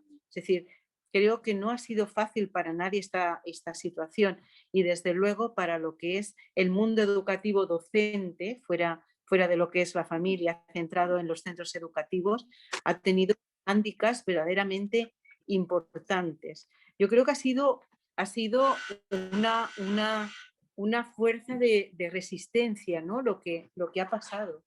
Sí que es cierto que ha habido muchos conflictos, pero también ha habido familias que han salido fortalecidas de todo este trabajo con sus propios hijos, porque muchos no pasaban tanto tiempo con los hijos, también han tenido que aprender a estar con ellos en clase, en casa, estar con ellos en casa siempre. Creo que ha sido algo que nos ha enseñado que podemos perder la normalidad más absoluta en un momento. Y no quisiera que se volviera a repetir, evidentemente, porque no podemos decir aquello de mira qué bien cómo hemos aprendido con la pandemia. No, la pandemia nos ha hecho aprender cosas nuevas y otras que quizás no la hemos dejado allí un poquito apartada. Carmen, ¿qué me explicas? No, estoy totalmente de acuerdo con lo que tú dices. Ha habido unos factores de estrés en los profesionales muy importantes y luego es en los niños, porque los niños necesitan también la tribu, ¿no? El poder ir a la escuela es ir a aprender, pero también es ir a la tribu, a ir a poder jugar, a poder mantener relaciones. Y me lo han comentado chicos jóvenes que van a la universidad y que han notado mucho a faltar el efecto tribu, ¿no? El efecto de poder compaginar los estudios con la relación con sus iguales, ¿no? Claro, una cosa es el aprendizaje y otra cosa son las relaciones humanas. De la misma manera que os comentaba antes, lo de la inteligencia emocional, el aprendizaje está ligado también a la posibilidad de poderse relacionar tú a tú con el maestro, pero también poderse relacionar tú a tú con los compañeros, ¿no? El efecto tribu de los que hemos hablado antes. Porque si no, tú puedes aprender, coges internet y no necesitas ir a la universidad. Todo está en internet. Que la universidad o la escuela lo que da es la capacidad de poder intercambiar afectivamente, ¿no? Y esto es lo que ayuda a generar la inteligencia emocional de la que antes hablaba. Si hay una cosa que está claro es que los chicos cuando volvieron a la escuela y los más pequeños volvían locos de contentos. Es decir, iban contentísimos. Y iban contentísimos precisamente por lo que tú dices, Carmen. Porque realmente en la escuela es algo normalizador. Yo lo tengo claro en mi trabajo diario. Si yo puedo hacer mi trabajo es porque yo represento una parte de normalización. Yo, para quien no lo sepa, soy docente en una aula hospitalaria. Yo doy clases en un hospital para los niños que están ingresados.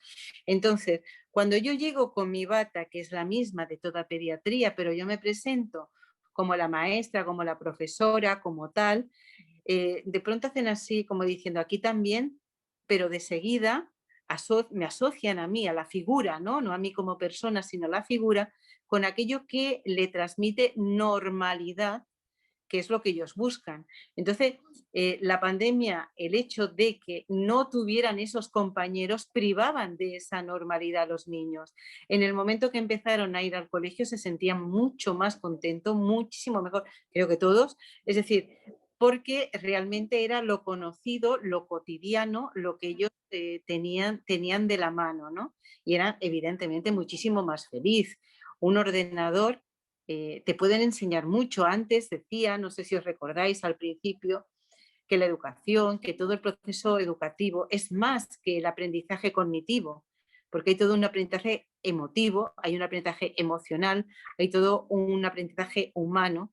Y eso es lo que al terminar la pandemia volvían a recuperar. No sé, Vicente, si era lo que querías por donde querías que fuera o alguna cuestión más concreta que me quisieras preguntar referente a esto.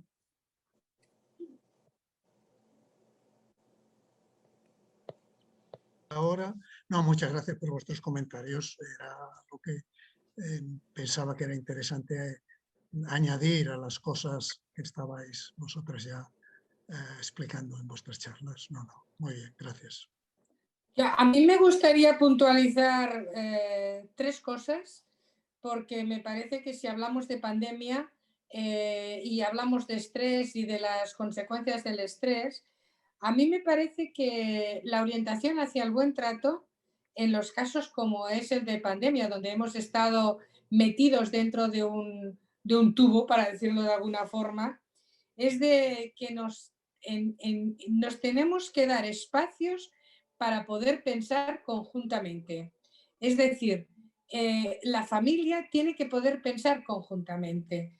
Cuando hay esta situación de clausura, para decirlo de alguna forma, hay una tendencia a introyectar, a pensar y a pensar que quizás el otro piensa, pero como no nos lo preguntamos, realmente no sabemos lo que piensa. Suponemos que puede pensar algo y por eso no preguntamos, por no hacer daño. Por lo tanto, es muy importante poder dar espacios para poder pensar conjunto. ¿Qué quiere decir esto? Pues poder verbalizar que uno está nervioso, que uno está preocupado, no tener miedo de hablar con los hijos de los problemas económicos y vitales que se están viviendo derivados de la pandemia. Es decir, como les he dicho antes anteriormente, si tú estás preocupado porque se te acaba el contrato, no sabes cómo quedará el tema del ERTE, no sabes si vas a poder volver al trabajo o realmente cuando vuelvas la empresa habrá cerrado porque no habrá podido tirar adelante, o porque tú estabas cuidando a un anciano y pues no puedes ir a cuidarlo y tienes que ir a Cáritas o a servicios sociales a buscar comida. Es importante que lo puedas explicar, no con dramatismo, sino sencillamente como una realidad de lo que está sucediendo y que entre todos vamos a podernos salir de esta situación. Y entonces decir, mira, la mamá está nerviosa o el papá está nervioso porque tiene este problema, no porque quizás tú no lo vas a poder solucionar, seguro que no, pero es importante que lo sepas porque esto a mí me ayuda, me da una tranquilidad de que la familia está a mi lado, ¿vale? Otro punto sería lo que les decía antes, que en la medida de lo posible tener un espacio propio. Y es muy importante que los padres tengan su propio espacio sin los hijos, tanto para hablar de los hijos como para hablar de ellos como pareja, de hablar de su espacio sexual como pareja. Esto es importantísimo. Y básicamente, por todas las intervenciones que hemos ido viendo en el chat sobre polibalo, lo que sí que es muy importante es poner pautas. Poner pautas no quiere decir ser autoritario, sino quiere decir tener autoridad. Y los padres y las madres tienen autoridad, nos guste o no nos guste. Son los que marcan las reglas del juego. La otra cosa es que sean reglas del juego desde un punto de vista de autoritarismo. Pero hay unas cosas que se pueden hacer, otras que no se pueden hacer, u otras hay que esperar a una determinada situación para poderlas hacer. Quería puntualizar estos puntos. Gracias. Yo con estos puntos, Carmen, también me gustaría añadir un poco que tanto en los tiempos de pandemia como en los tiempos que pospandemia o continuamos con ella, es importante que nuestros hijos vean que realmente nos interesamos por sus vidas, de verdad. Perdona, hay una demanda por parte de Marina. ¿Querías decir algo, Marina? ¿No? Vale, pues nada. Sigue, perdona, Toñi. A ver, que vean que realmente nos importan, que realmente nos interesamos por sus vidas. A veces les pedimos su opinión y cuando nos dan su opinión, pues no las valoramos o las desechamos directamente. Entonces, es importante que ellos se sientan realmente partícipe de ello, ¿no? También añadiría que es muy importante que los padres crean en las posibilidades que tienen sus hijos. Yo me he encontrado casos de niños que me han dicho, es que yo no sirvo para las matemáticas. ¿Y eso quién te lo ha dicho? No, mi padre me ha dicho que yo para esto soy muy bueno, pero para esto no sirvo. Es decir, todo el mundo tenemos capacidades. Todo el mundo tenemos capacidades.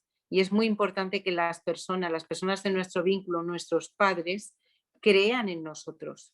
Si nuestros padres no creen en nosotros, difícilmente nosotros vamos a creer en nosotros. Hemos de ofrecerle evidentemente ayuda, hemos de apoyo, de ser escuchado, pero sobre todo también que esas capacidades que antes decíamos les hagan creer en ellos mismos y que pueden resolver y pueden afrontar situaciones. A mí me ha preocupado enormemente en el tiempo de pandemia la cantidad de chicos y chicas que he visto ingresados y he visto en situación de estrés, es decir, un estrés real, que lo han pasado francamente mal, ¿no? Ellos tienen que ver y sus padres tienen que estar con ellos para que vean que si se esfuerzan haciendo las cosas, bueno, pues quizás podrán conseguirlas por sus propios méritos, ¿no? Pero para ello se tienen que sentir valorados, tienen que ser reconocidos por sus características, por sus diferencias incluso, ¿no? Y delante de sus amigos, delante de lo que sería su gente, ¿no? Y sobre todo, a veces también educamos en función de premios y castigo, y esto sí que es algo que a mí me preocupa muchísimo. Los premios y los castigos no tienen por qué ser nunca materiales, y mucho menos educar, si haces esto, te vamos a dar esto, porque eso va a repercutir también en la actitud del niño delante de las cosas. Yo quisiera añadir que los adolescentes en pandemia no lo han pasado bien, ni los padres de ello, y que no tenían la culpa de todo lo que estaban pasando, Había situaciones que sí y había situaciones que no, pero muchos de ellos han dado mucho ejemplo de trabajo, mucho ejemplo de que han sabido seguir con los estudios, que han ido aprobando, que no querían quedarse atrás, ¿no? Y eso en parte es el esfuerzo que también han hecho muchos padres en concienciar a los niños y a los hijos de que, bueno, estábamos en casa, pero no estábamos de vacaciones, no, sino que estábamos trabajando y que estábamos haciendo cosas, ¿no? Y la pandemia no ha terminado. Eso es algo que parece como que ya ha pasado. No, la pandemia no ha terminado. Os lo puedo asegurar. En los hospitales hay gente y hemos de tener todo prevención y hemos de tener todo, pues esas medidas de seguridad que son absolutamente necesarias. ¿Preguntas del chat? Disculpar un momento, entramos en los últimos 20 minutos. Sí, por eso decía si habría preguntas para que pudiéramos contestar en relación a las preguntas.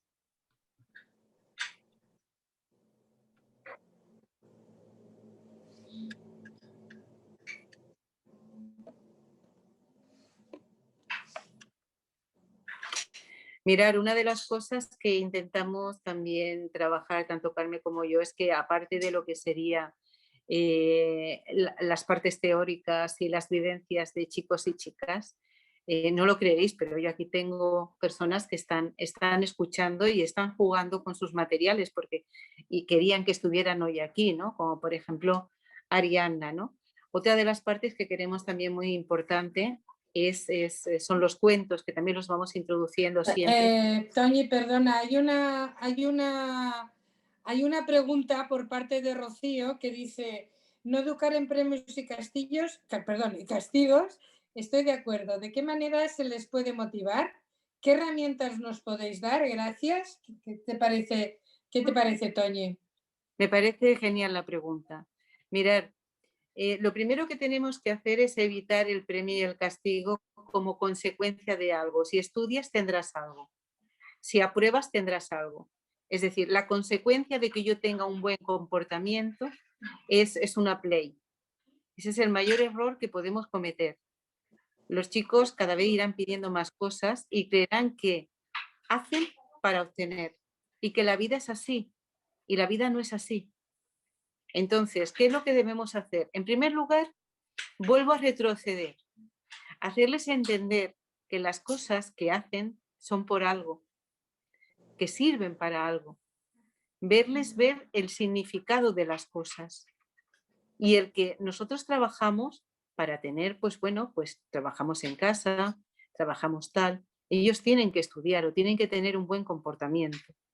¿Pero por qué? Por ellos mismos, porque se forman como persona.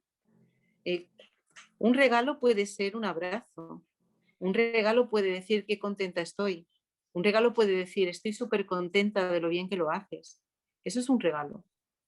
Un regalo que va a llegar mucho más adentro y va a ser más significativo para el niño que si les enseñamos que el regalo es una consola o un teléfono móvil. Mira, por ejemplo, Andrea dice: a mí me cuesta no dar premios o refuerzos positivos que a veces pueden ser nocivos, como los castigos por ser cosas extremas y que no dependan de ellos. Sí, pero la pregunta ¿cuál es? ¿Es una reflexión? No, es una reflexión, Claro, es que muchas veces es más fácil el premiar o el castigar por una conducta, es más fácil porque tiene un condicionamiento inmediato, ¿vale? Pero sí que hemos de poner las normas, sí que el no es no, sí que, como decíamos antes, se ha de pactar una serie de cosas y los niños y las niñas tienen que saber realmente qué es lo que hacen. Creo que había otra pregunta aquí de cómo podemos sustituir. Es que a mí no me sale en grande. Creo que debe estar en el chat. ¿Hablamos de los premios y los castigos? Sí, bueno, yo no lo leo, ¿eh? ¿Cómo lo podemos sustituir? Sería la pregunta. Es decir, ¿cómo podemos sustituir los premios? Que sería la pregunta, ¿no? La pregunta que nos hace es cómo se podían sustituir estos premios. ¿Qué es para ti? A ver si Ariana nos quiere contestar. ¿Por qué no? Ariana. Porque a mí me parece que una cosa que sería interesante es que quizás Andrea pudiera abrir el micrófono y hablar directamente, que podríamos tener una conversación con ella, si le parece. Vaya, voy a poner... A ver. Ariana, para ti, ¿qué es un premio cuando haces algo bien? No sé, es una difícil pregunta que contestar. Cuando tú haces algo bien, ¿cómo te gusta que te lo reconozca la mamá? No lo sé. ¿No te gusta que te dé un abrazo, que te diga que lo haces bien? ¿Eso te Sí. pone contenta, no te pone contenta? Sí, me pone contenta. ¿Qué te pone más contenta? ¿Eso o que te diga, mira, te voy a comprar no sé qué? Eso. Eso. ¿Por qué? Porque notas qué es lo que notas, cariño. Es difícil de contestar. Pero notas, por ejemplo, que tu madre está por ti. Sí. ¿Sí? Tenemos el micro abierto de Ariadna. Andrea No. está conectado, ha conectado la cámara, pero no te oímos, Andrea. Andrea, ¿querías hacer alguna pregunta directa? ¿La podrías hacer?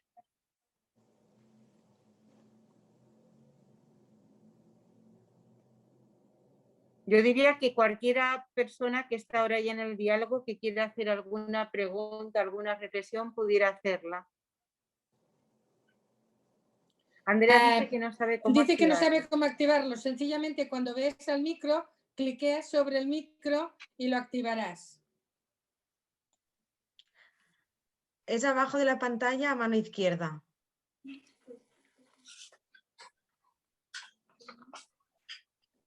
Bueno, yo seguiría diciendo que en tiempos de pandemia es muy importante, y en eso estamos, el no bajar la guardia en este momento.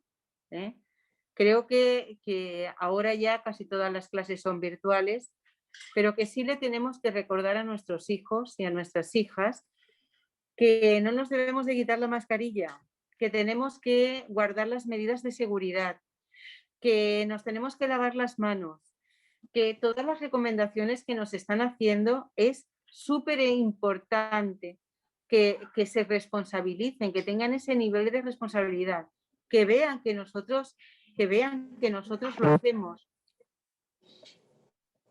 Bueno, tenemos también una, no sé si puede entrar Andrea, tenemos Andrea sí una pregunta. ha conseguido ¿Ha activar el conseguido? audio. Vale, estupendo.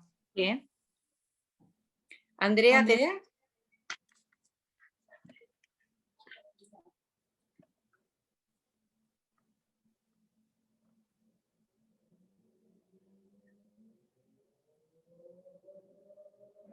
¿No conectas, Andrea?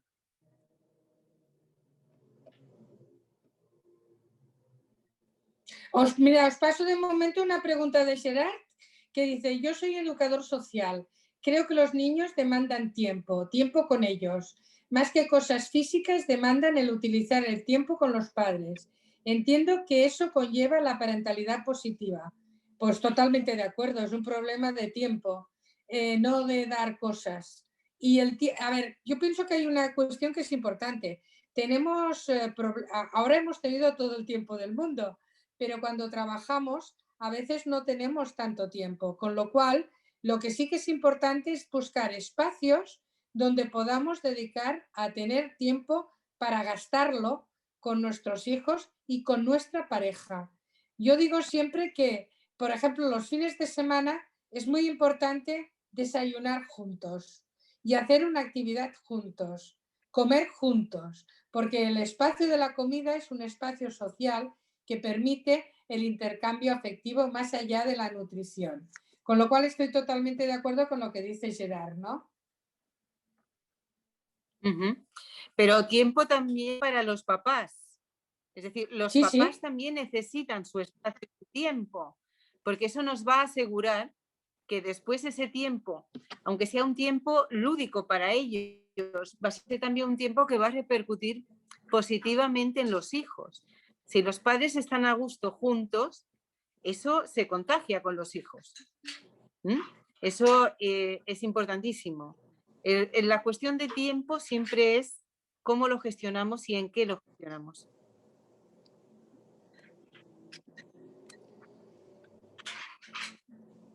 Jenis dice que su hijo, que lo está escuchando.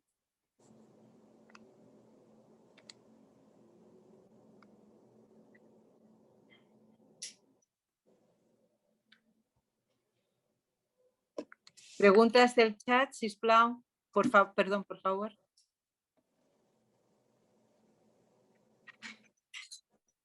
Marina, ¿has recogido alguna pregunta tú que consideres importante, Vicente?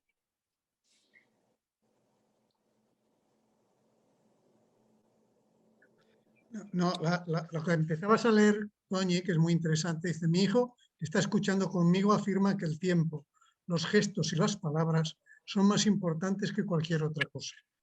No sé si... Evidente.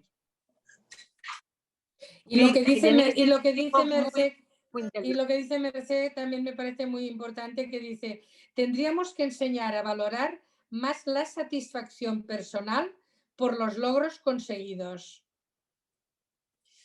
Me parecen unas reflexiones totalmente coherentes con el discurso que intentamos dar esta tarde. Yo os planteo una cuestión que ha salido en vuestras charlas, que es el tema del trabajo en equipo o la coordinación. La verdad es que todo el tema del trato lo mejor posible a nuestros niños y nuestros adolescentes requiere del trabajo conjunto de todo el mundo. Acim, que ha trabajado mucho en las rupturas conflictivas de pareja intentando buscar criterios, él lo planteó y creo que fue un acierto, en que intervenía gente de sanidad, de educación o enseñanza, del mundo legal, judicial, etcétera, y también de los servicios sociales. Es decir, que a veces no es tanto de que tengamos muchos más recursos, sino que los recursos que ya tenemos, que estén coordinados y sobre todo que no nos escudemos tras los muchos protocolos que todos tenemos, sino que haya una actitud decidida en todos los organismos que intervienen sobre los menores en que lo importante es el interés superior de este menor. Es decir, que él es el sujeto del derecho y el que hemos de proteger, y todos pueden coadyuvar a que esto funcione mejor. Bueno, me gustaría oíros sobre este tema. Bueno, a mí me parece fundamental. A ver, es que no creo que se pueda decir mejor. ¿Decías, Toñi, perdona? Bueno, yo es que creo que Vicente lo ha resumido como es decir, la unión siempre hace la fuerza, sobre todo, y si unimos esfuerzo, es evidente que sí. En temas educativos todos tenemos mucho que dar, los padres evidentemente, pero después todos hacemos también un equipo básico. Yo creo que en este tiempo de pandemia ha sido un ejemplo. Los padres, por un lado, trabajando en casa, los profesores intentando que se trabajara en casa, los niños aprendiendo. Es decir, creo que sin este trabajo de equipo, que yo siempre abogo por un trabajo de equipo, sin trabajo de equipo realmente el trabajo siempre se queda a la mitad. Todas las personas tenemos que sumar. Si sumamos esfuerzo, al sumar esfuerzo es cuando las cosas salen como tienen que salir, bien. Si no lo hacemos así, salimos mal. O salimos mal parados todos. Y nuestros hijos Sí, lo primero. Desde Acim, por supuesto, que se está trabajando muchos temas de resolución de conflictos. Bueno, estáis o estamos, pero los que estáis allí en cabeza visible y trabajando todos los días, el esfuerzo que estáis haciendo es desmesurable, es enorme. Pero la educación tiene que ser, con o sin pandemia, un trabajo de equipo y una responsabilidad compartida, ¿no? Es decir, ahí tenemos que sentar todas las bases. Sí, y además hay una cosa que me parece importante incidir, y es que una falta de coordinación lo que genera es iatrogenia. ¿Qué quiere decir? Lo que genera es un mal. Porque claro, cada uno va por su lado con la mejor intención del mundo, pero el hecho de que cada uno haga lo que piensa que es lo mejor sin estar coordinado, en el peor de los casos lo que genera es confusión y maltrato, porque una persona un hijo, una hija, o un padre o una madre que está siendo atendido por múltiples servicios descoordinados con la mejor intención del mundo, lo que decían, ¿no? Que de buenas intenciones está el infierno lleno, ¿no? Es decir, que lo importante es coordinar las actuaciones, porque acciones, por muy buena voluntad que le echemos, descoordinadas, lo que generan es un mal, generan iatrogenia, ¿no? Perdonad, entramos en los últimos 5 minutos, las últimas preguntas. Mira, aquí lo que dice Mercè me parece muy interesante. Sí. Dice, al final lo que queda es la calidad del tiempo compartido en la familia. Totalmente de acuerdo con esta reflexión. El tiempo es el punto filipino del tema. El tiempo, la gestión del tiempo y cómo dediquemos ese tiempo. Porque claro, ahí es donde se van a fundamentar todas esas experiencias que van a perdurar reiterativamente en el tiempo. Mirar, cuando todo pasa, lo que realmente nos acordamos es de aquellos momentos que hemos vivido, de aquellas enseñanzas de nuestros padres, de aquellas cosas que incluso os diré más. El otro día decía una persona muy allegada a mí, dice, madre mía, ya estoy hablando como a mi madre. Bueno, porque es que realmente pasa. Es decir, dice, me he asustado porque estaba hablando como mi madre y yo me reí. Es decir, son personas que, a ver, cuando vamos educando a nuestros hijos, y además, y ahora no quisiera, ya sé que me queda muy poquito tiempo, pero me gustaría acabar diciendo una cosa. A veces los padres educan, van poniendo en un saquito una cosita, otra, y te dicen, es que mi hijo en casa fatal, pero cuando sale fuera es una maravilla. Y entonces cuando yo les digo, pues hacéis el trabajo bien, porque significa que todo aquello que le estáis enseñando son capaces de reproducirlo solos. Porque realmente cuando no está esa figura es cuando realmente reproducen todo aquello que tú les has estado enseñando. Sería muy al contrario que delante tuyo fueran portándose de maravilla y cuando salieran no se portarán así de bien, ¿no? Así que yo en estos momentos, ya que sé que me queda escasos segundos, simplemente deciros que la pandemia nos ha servido para todos, para reinventarnos, una palabra muy típica de las fechas, pero sobre todo para darnos cuenta de las cosas importantes. Y de las cosas importantes y la familia como cosa importante y los padres evidentemente como parte esencial. Y yo diría más, y de las cosas que han dejado de ser importantes. Eso también. Que muchas veces valoramos cosas que nos hemos dado cuenta que no eran tan importantes. Y que realmente lo importante son pequeñas cosas del día a día y que tienen mucho que ver con las relaciones afectivas y las relaciones emocionales, ¿no?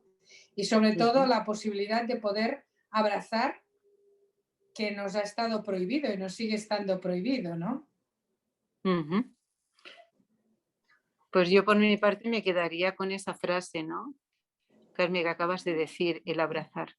Yo tengo tantas ganas de abrazar realmente, pero abrazar con la mirada, con el diálogo, con la escucha, con la comprensión, con tantas y tantas cosas, ¿no? Pues imaginaros los niños y los jóvenes, si esto también lo acusan. Sí, el poder acercarse físicamente al otro y poder abrazar físicamente, ¿no? Porque esto lo notas a faltar, ¿no? Insisto, hemos visto cuáles eran las cosas esenciales y realmente las cosas que no tenían importancia realmente, ¿no? Sí, tal cual. Pues si no tenéis nada más que añadir ni ninguna pregunta de última hora, pues damos por concluida esta jornada. Muchas gracias por asistir y por haber participado. Bueno, muchas gracias sobre todo a todas las personas que han participado con sus aportaciones en el chat, que han sido muy enriquecedoras del diálogo, ¿no? Pues muy bien, muchas gracias a todo el mundo, sí, sobre todo a las ponentes, que que nos han ilustrado con sus reflexiones y sus comentarios, y muchas gracias a todo el mundo por su participación.